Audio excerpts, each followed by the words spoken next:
Hi friends, welcome to Roshni's World. ഞാൻ ഇന്നിവിടെ കായ് കുംസിന്റെ റെസിപ്പിയുമായിട്ടാണ് വന്നിരിക്കുന്നത്.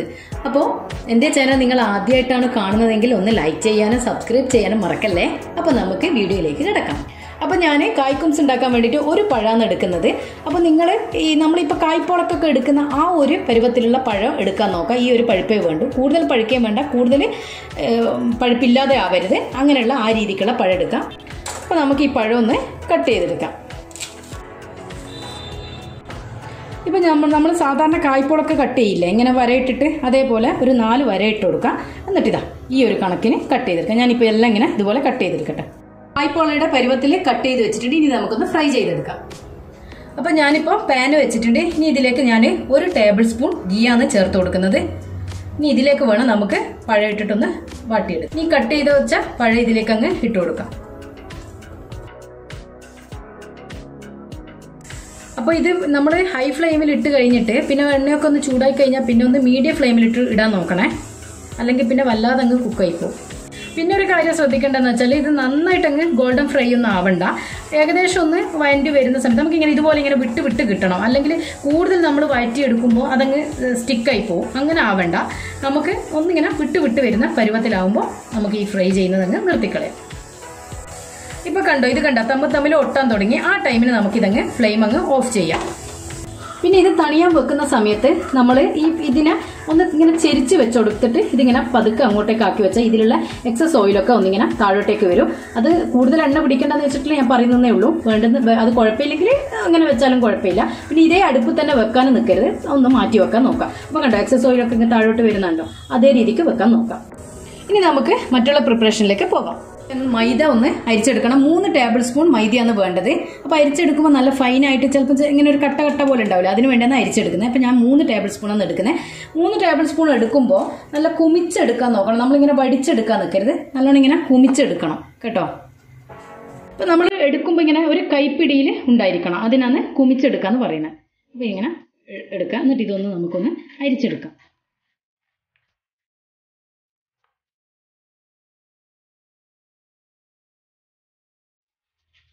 ഇനി നമുക്ക് 3 മുട്ട ഉടച്ചൊഴിച്ചൊന്ന് ബീറ്റ് ചെയ്തെടുക്കണം.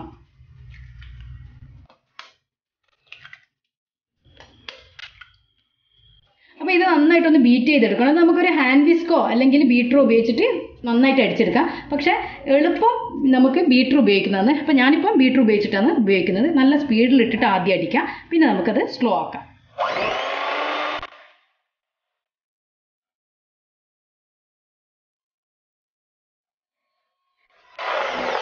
മുട്ട ഏകദേശം ഈ ഒരു പരുവത്തിൽ പതഞ്ഞു വരുന്ന സമയത്ത് നമുക്ക് 6 ടേബിൾ സ്പൂൺ പഞ്ചസാരയാണ് ഇതിൽ ചേർത്ത് കൊടുക്കുന്നത്. അത് കുമിച്ചിടണമെന്നില്ല, ഒന്ന് വടിച്ചിട്ട് കൊടുത്താൽ മതി. അപ്പോൾ നമുക്ക് അത് ഒന്നിച്ചിടുന്നില്ല, ഞാൻ ഓരോ ടേബിൾ സ്പൂൺ ആക്കിയിട്ട് അടിച്ച് പതപ്പിച്ചെടുക്കുകയാണ് ചെയ്യുന്നത്.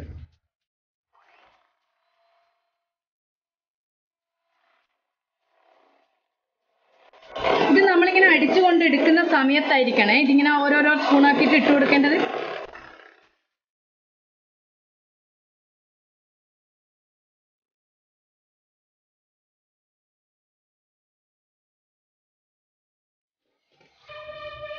ഇനി 2 പിഞ്ച് ഉപ്പ് കൂടെ ഇതിലേക്ക് അങ്ങ് ചേർത്ത് കൊടുക്കാം. അപ്പോൾ നമ്മളിത് അടിച്ചെടുക്കുന്ന സമയത്ത് ഒരേ ഡയറക്ഷനിൽ തന്നെ അടിച്ചെടുക്കാൻ ശ്രദ്ധിക്കണം, എന്നാൽ അത് നന്നായിട്ട് പതഞ്ഞ് കിട്ടുള്ളൂ. ഈ ഒരു കൺസിസ്റ്റൻസി ആകുമ്പോൾ നമുക്ക് ഈ ബീറ്റ് ചെയ്യുന്നത് അങ്ങ് നിർത്താം. എന്നിട്ട് ഇതിന് ശേഷം നമുക്ക് ഇതിലേക്ക് മൈദ ചേർക്കാനുണ്ട്. അത് ബീറ്റർ ഉപയോഗിക്കണ്ട, അത് നമുക്ക് ഫോൾഡ് ചെയ്ത് എടുക്കാനുള്ളത്. അപ്പോൾ നമുക്ക് ഇതിലേക്ക് ഇനി കുറച്ച് ഏലക്കായ് പൊടിച്ചത് കൂടെ ചേർത്ത് കൊടുക്കണം ഈ ടൈമിന്. എന്നിട്ട് ഇതിങ്ങനെ ഒന്ന് ഫോൾഡ് ചെയ്തെടുക്കാൻ. ഇത് നമ്മൾ കട്ട് ആൻഡ് ഫോൾഡ് ടൈപ്പിൽ തന്നെ എടുക്കേണ്ടത്, അല്ലാണ്ട് ഇട്ട് കുത്തി ഇളക്കി കളയരുത്. പതുക്കെ പത അടയാതെ ഇങ്ങനെ ആക്കിയെടുക്കുക. ഇനി ഇതിലേക്ക് നേരത്തെ അരിച്ചു വെച്ച മൈദ കൂടെ കുറേശ്ശെ ഇതും കുറേശ്ശെ ആക്കി ഇട്ട് കൊടുക്കണം, ഒന്നിച്ചിടരുത്. അപ്പോൾ നേരത്തെ തണുക്കാൻ വെച്ച പഴയില്ലേ, അത് നമുക്ക് കുറേശ്ശെ ഇതും കുറേശ്ശെ വേണേ ഇട്ട് കൊടുക്കുക, ഒന്നിച്ച് ഇട്ട് കൊടുക്കരുത്. കുറേശ്ശെ ആക്കി ഇട്ടിട്ട് ഇതും അതുപോലെ തന്നെ ഫോൾഡ് ചെയ്ത് എടുക്കാൻ നോക്കാം. കാരണം ഇതിൻ്റെ പത അടങ്ങാൻ പാടില്ല, അതിനാണ് ഇങ്ങനെ ഫോൾഡ് ചെയ്തെടുക്കാൻ പറയും. അതുപോലെ നമ്മളിത് ബീറ്റ് ചെയ്ത് വെച്ചിട്ട് കുറേ സമയം അങ്ങനെ വെക്കരുത് കേട്ടോ. പെട്ടെന്ന് തന്നെ ഇതൊക്കെ ആഡ് ചെയ്യാൻ നോക്കണം, അതല്ലെങ്കിൽ പിന്നെ ഇതിൻ്റെ പത അങ്ങ് താഴ്ന്നു പോകും. പിന്നെ ആ ഒരു ടൈപ്പിലേക്ക് കിട്ടാൻ വഴിയില്ല. അപ്പോൾ നമുക്ക് കുറച്ച് ഗീ ഇതിലൊക്കെ ഒന്ന് സ്പ്രെഡ് ചെയ്ത് കൊടുക്കാം. ഇനി ഇതൊന്ന് ഒഴിക്കുന്ന സമയത്തും ഒന്ന് ജസ്റ്റ് ഒന്നിങ്ങനെ ഫോൾഡ് ചെയ്ത് കൊടുക്കാം. എന്നിട്ട് നമുക്ക് ഇതിലേക്ക് അങ്ങ് ഒഴിച്ചു കൊടുക്കാം.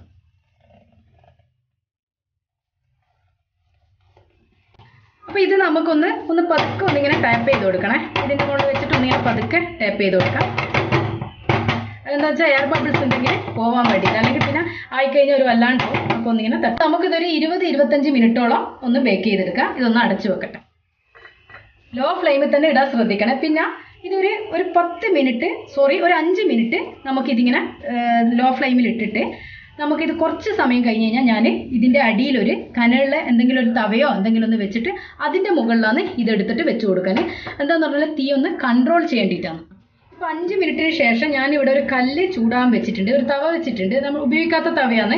അപ്പോൾ അതിൻ്റെ മുകളിൽ അത് നന്നായിട്ട് ചൂടായതിന് ശേഷം അതിൻ്റെ മുകളിലേക്ക് നമുക്ക് ഇത് വെച്ച് കൊടുക്കാം. എന്നാൽ ഡയറക്റ്റ് അങ്ങ് ഫ്ലെയിമായിട്ട് കരിഞ്ഞു പോകാൻ വഴിയില്ല. അതൊരു സേഫ് വേണ്ടിയിട്ട് ഞാൻ ചെയ്തതാണ്.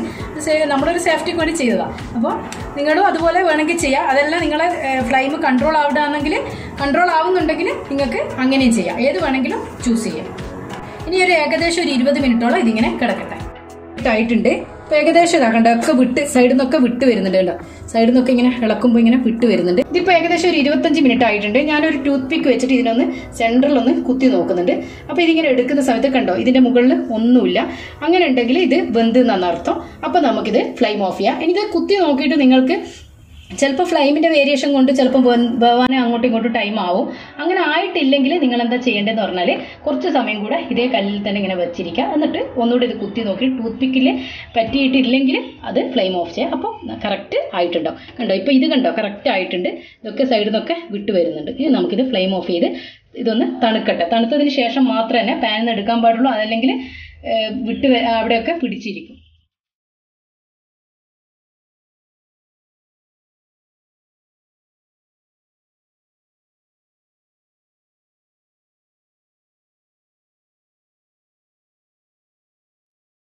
അപ്പോൾ കായ് കുംസ് ഇവിടെ റെഡി ആയിട്ടുണ്ട്. പിന്നെ ഞാനിപ്പോൾ ഇതിൻ്റെ മുകളിൽ അണ്ടിപ്പരിപ്പ് മുന്തിരിങ്ങ വെച്ചിട്ട് ഒന്ന് ചെറുതായിട്ടൊന്ന് ഡെക്കറേറ്റ് ചെയ്തിട്ടുണ്ട്. അത് വേണമെങ്കിൽ നിങ്ങൾ ചെയ്താൽ മതി, ഓപ്ഷനിലാണ്. ഇത് കണ്ടോ, ഇപ്പം നല്ല ലെയറായിട്ട് കണ്ടോ, പഴം അടിവശത്ത് വന്നിട്ടുണ്ട്. മുകളിൽ നല്ല സ്പഞ്ചി ആയിട്ട് കണ്ടോ, നല്ല സ്പോഞ്ച് പോലെ ഇരിക്കുന്നുണ്ടോ. അപ്പോൾ നിങ്ങളെല്ലാവരും ഒന്ന് ട്രൈ ചെയ്ത് നോക്കുക. ഇഷ്ടമായെങ്കിൽ കൂട്ടുകാർക്കൊന്ന് ഷെയർ ചെയ്ത് കൊടുക്കാൻ മറക്കല്ലേ. അപ്പോൾ ഇഷ്ടപ്പെട്ടെങ്കിൽ ഒന്ന് സബ്സ്ക്രൈബ് ചെയ്യാനും തൊട്ടടുത്തുള്ള ബെല്ലൈക്കൻ എനേബിൾ ചെയ്താൽ ഞാനിടുന്ന പുതിയ വീഡിയോസ് നിങ്ങൾക്ക് നോട്ടിഫിക്കേഷനായി കിട്ടും. പുതിയ വീഡിയോയിൽ കാണും വരേക്കും ബൈ.